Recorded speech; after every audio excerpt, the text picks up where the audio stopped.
Praise the lord everyone. సహోదరి సహోదరులందరికీ మన ప్రభువైన యేసుక్రీస్తు వారి శ్రేష్టమైన ఉన్నతమైన పవిత్రమైన నామంలో శుభాభివందనములు. అందరూ బాగున్నారండి? మరొక రోజులోనికి మీ అందరికీ welcome. Who are celebrated their special days అంటే birthdays and marriage anniversary celebrate చేసుకుంటున్న వారందరికీ కూడా మనందరి తరపున వారికి శుభాశీస్సులు. దేవాది దేవుని మెండైన దీవెనలు కలుగును గాక. Many more happy returns of the day. ఈరోజు శుభాహారము లూకా సువార్త 10వ అధ్యాయము 19వ వచనము. ఇదిగో పాములను తేలను త్రొక్కుటకును శత్రువు బలమంతటి మీదను మీకు అధికారము అనుగ్రహించి ఉన్నాను, ఏదియు మీకెంత మాత్రము హాని చెయ్యదు. Luke chapter 10 verse 19. Behold, I gave unto you power to tread on serpents and scorpions and over all the power of the enemy, and nothing shall by any means hurt you. Amen. శత్రువు బలమంతటి మీద మీకు అధికారము అనుగ్రహించి ఉన్నాడు దేవుడు. ఈ వాక్యము మనందరి జీవితాల్లో, మీ అందరి జీవితాల్లో నెరవేరును గాక.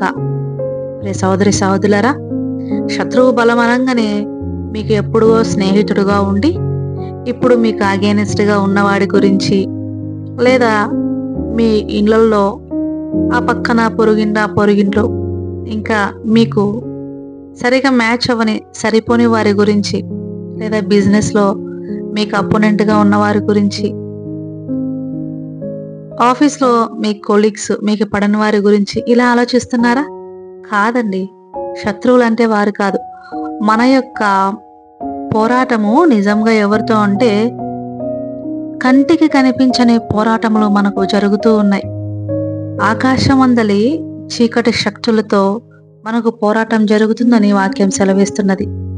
నిజంగా శత్రువులను మనము జయిస్తేనే మనకు నెమ్మది కదా. అయితే ఇశ్రాయేలు ప్రజలందరికీ నెమ్మది కలిగించుటకు దేవుడు తమ శత్రువులందరినీ ఎదుట వారికి విజయం దయచేసినాడు. మోయాబీలు, ఎబూసీయులు, హవ్వీయులు, ఐగుప్తీయులు, ఫిలిస్తీయులు ఇలా అందరి నుంచి ప్రభువు వారిని విడిపించారు. గొప్ప జయముతో వారిని వాగ్దాన భూమిని చేర్చారు. అయితే 40 సంవత్సరములు వారు అక్కడక్కడ తిరగడానికి కారణం ఏంటో తెలుసా? వారిలో ఉన్నటువంటి శత్రువును జయించలేకపోవడం వల్లనే. ఈరోజు వాక్యం మనతో కూడా మాట్లాడుతుంది. మనలో ఉన్న శత్రువును మనము జయించాల. మనకు మెయిన్ శత్రువు ఎవడండి? అపవాదే. నిస్సందేహంగా అపవాది, సంశయించమాకండి. ఎందుకంటే అపవాది ఆలోచనలు జయించుటకు దేవుడు మనకు శక్తిని అనుగ్రహించి ఉన్నాడు. అపవాది దేని బలం అండి? దానికి ఏ విషయాల్లో బలం ఉంటుంది అపవాదికి?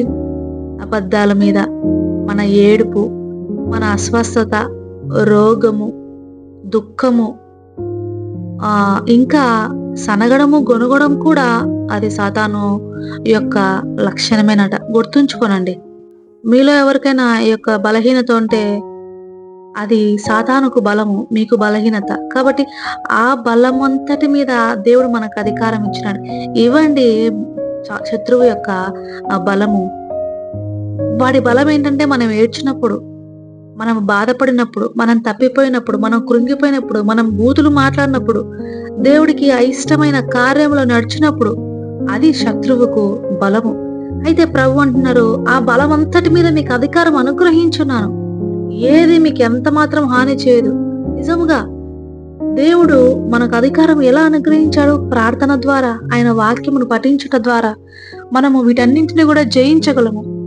మన దేవాది దేవుడు ఆయన జయించి ఉన్నాడు ఈ లోకమంతటిని. కనుక నా ద్వారా మీరును జయించి ఉన్నారు. మీరు నన్ను అబ్బా తండ్రి అని మొరపెట్టుచు దత్తపుత్రాత్మను పొంది ఉన్నారు కనుక భయపడకండి అని సెలవిచ్చున్నారు ప్రభువారు. కానీ మనమైతే భయపడతా ఉంటాం వాటిని జయించడానికి. అస్తమానం నాకు శోధనలు వస్తున్నాయి, నేను పడిపోతున్నాను, నేనేం చేయాలి అని అంటారే కానీ దేవుని సన్నిధిని ఆశ్రయించరు, ప్రార్థనను ఆశ్రయించరు, వాక్యాన్ని పఠించడం పట్ల శ్రద్ధ చూపించరు. మరి ఏ విధంగా మీరు జయించగలరు? అధికారాన్ని ఏ విధంగా సద్వినియోగం చేసుకోనగలరు? కనుక శత్రువు బలమంతటి మీద మనకు అధికారం అనుగ్రహించినాడు. పేదరికము, ఈ యొక్క దరిద్రము, ఇంట్లో కొందరు ఇల్లు శుభ్రంగా పెట్టుకోరండి. అది కూడా ఒక రకమైనటువంటి అపవిత్రాత్మకు సంబంధించిన విషయం అండి. అది మంచి విషయం కాదు. క్లీన్లీనెస్ ఇస్ ద హోలీనెస్ అంటారు. గాడ్లీనెస్, దేవుడు పరిశుద్ధతకు మారుపేరు కనుక మన పరిసరాలు, మన హృదయం వలె మన ఇల్లు అన్ని కూడా శుభ్రంగా ఉండాలి. కనుక క్రీస్తునందు భయభక్తులు కలిగిన ప్రతి స్త్రీ కూడా ఇంటిని చక్కగా పెట్టుకొని బిడ్డల ప్రవర్తన ఏందనో, భర్త ప్రవర్తన ఏందో మెలకువ కలిగి ప్రతి ఉదయ సాయంత్రములు దేవుని సన్నిధిని మోకరిల్లి, కుటుంబాన్ని అంతా మోకరిల్లింపజేసి చేతులెత్తి దేవాది దేవుని ఆరాధించినట్లుగా ఉండాలి. అటువంటి కుటుంబంలో ప్రతి ఒక్క సాతాను కార్యము లయము చేయబడుతుంది. సాతాను ఆ ఇంట్లోకి ఎంటర్ అవ్వలేరు. ఎందుకంటే ప్రార్థన ద్వారా, దేవుడు ఇచ్చిన అధికారం ద్వారా వారు వారి ఇంటి చుట్టూ కంచెను వేసుకోగలుగుతారు.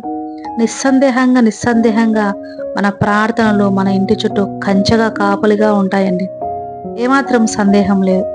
కనుక ఈ రోజు నుంచి ప్రాక్టీస్ చేయండి. మీ లైఫ్లో మీరు ఏ విషయాల్లో బలహీనంగా ఉన్నారో అటువంటివన్నీ కూడా శత్రువుకు బలం అని గుర్తించగలగండి. ఆ శత్రువు బలం మీద దేవుడు మనకు అధికారం అనుగ్రహించడానికి గుర్తించుకోండి. ఆ అధికారాన్ని మీ జీవితంలో ప్రార్థన ద్వారా, వాక్య పఠనం ద్వారా యాక్టివేట్ చేయాలని జ్ఞానం కలిగి దేవుని సన్నిధిలో మొరపెట్టండి. యాక్టివేట్ చేసుకోండి. అధికారం కలిగిన వారై సాతాను యొక్క తంత్రములన్నింటినీ ఎదుర్కొనండి. వారిని తడిమి కొట్టండి.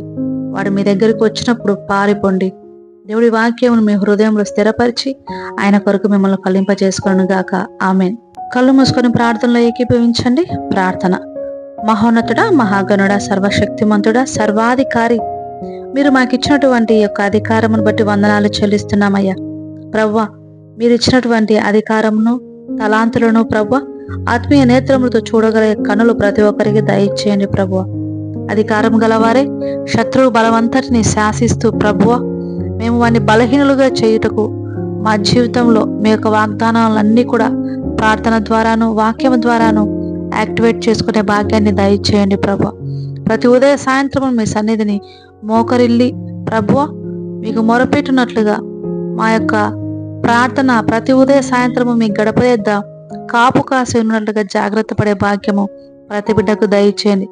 వాక్యం విని ప్రార్థనలో ఏకీపించిన ప్రతి బిడ్డను మెండుగా దీవించి ఆశీర్వదించి మీ కృపలో బలపరచమని ప్రతి ఒక్కరిని కుటుంబములుగా మీ బంగారు పాదముల దగ్గర సమర్పించుకుంటూ సమస్త స్తుతి మహిమ ఘనత మీకే చెల్లిస్తూ నా ప్రభువును రక్షకుడైన యేసు నామములో అడిగి వేడుకుంటున్నాను పరమ తండ్రి. Amen. God bless you all. Have a nice day everyone.